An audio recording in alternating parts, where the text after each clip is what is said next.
Welcome to my channel Tripura study and job everyday. তো তোমরা তো জানোই আজ এডিসি ইলেকশন রয়েছে।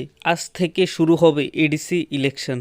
ইতিমধ্যেই জেআরবিটি ওয়ানের জন্য যারা কেস করেছিল অর্থাৎ কিঙ্কর ভৌমিক, তাদের পক্ষে ত্রিপুরা হাইকোর্ট একটি রায় দিয়েছে যে 430 জন গ্রুপ সি ক্যাটাগরি অর্থাৎ জেআরবিটি ওয়ানের মধ্যে 430 জনকে নিয়োগ করার। তাদের পক্ষে গিয়ে ত্রিপুরা হাইকোর্ট আজ রায় দিয়েছে যে তাদের 2 মাসের মধ্যেই নিয়োগ করা হবে। 2 মাসের মধ্যেই যাতে তাদের নিয়োগ করা হয়, ত্রিপুরা সরকারকে আদেশ করা হয়েছে ত্রিপুরা হাইকোর্টের তরফ থেকে। এই হলো ত্রিপুরা হাইকোর্টের কেস নাম্বার এবং কেস ডিটেল সম্পূর্ণই দিয়ে দিয়েছি আমি। তো কিঙ্কর ভূমিকের এই দিকে একটি জয় হয়েছে। শুধু কিঙ্কর ভূমিকেরই নয়, যারা যারা এখানে সিলেক্টেড হবে অর্থাৎ 430 জন গ্রুপ সি ক্যাটাগরিরই সকল ক্যান্ডিডেটদের জন্যই একটি খুশির খবর।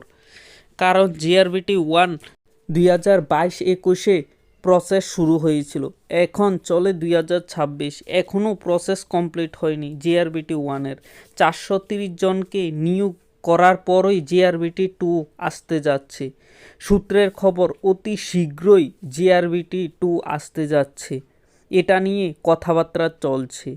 প্রথম জিআরবিটি ওয়ানের রেজাল্ট নিয়ে কথাবার্তা চলছে।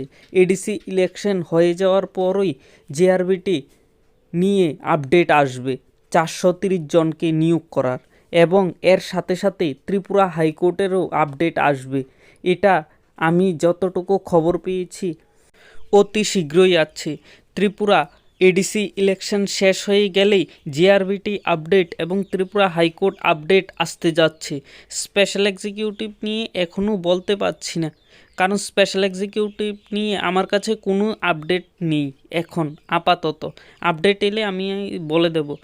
কিন্তু জিআরবিটি ওয়ান গ্রুপ সি ক্যাটাগরির মধ্যে 430 জন ক্যান্ডিডেটের আপডেট আসতে পারে এবং ত্রিপুরা হাইকোর্ট আপডেট আসবেই।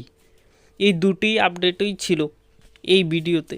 আর তোমরা যারা ফ্রেশ ক্যান্ডিডেট রয়েছো, তোমরা তোমাদের প্রিপারেশন এক্সামের জন্য স্টার্ট করে দাও, কারণ খুব শীঘ্রই নতুন নিয়োগ আসছে ত্রিপুরাতে।